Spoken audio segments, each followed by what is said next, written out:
Harlowe's Seize the Day skill tree is all about using 0 point to control the battlefield. It can do everything from making massive singularities to draw all the enemies together, to slamming enemies down and creating giant cryo explosions to freeze enemies, or it can even slow down enemies as you critical hit them. Harlowe's action skill 0 point is where she can bubble an enemy up into the air. She can slam them into exploding barrels to cause big explosions, or she can throw them into other enemies and just cause general chaos. For Harlowe Seize the Day, this really focuses in on her stasis.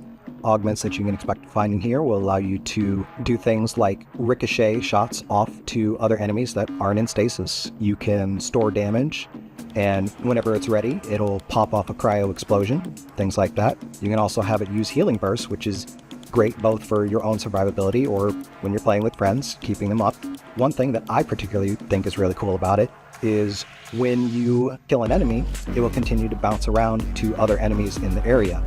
This does make it so that the duration on each of those bounces is a little bit shorter, but it's still really cool to see it bounce around and like capture enemies and keep that effect going. I feel like every time we make a player character, there's always something we have to leave behind that sticks with me and I want to bring into future games. In Borderlands 3, I had to design an Amara skill to where she runs up, puts an enemy in phase grasp, and then kicks them into other enemies. We couldn't really do that in Borderlands 3, but with Borderlands 4, we get to do that with Harlowe, where she can pick up enemies and start flinging them into other enemies. I love that she has this giant disco ball of doom that she can send out into a battlefield and just nuke everything. I love that she has the Flux Generator that she can throw on the ground and either help her allies or debuff all the enemies. And I love her skill where she can bubble enemies into the air and then start slamming them into other enemies. That's something I've always wanted to make a character do in the Borderlands universe, and I finally get to. So satisfying!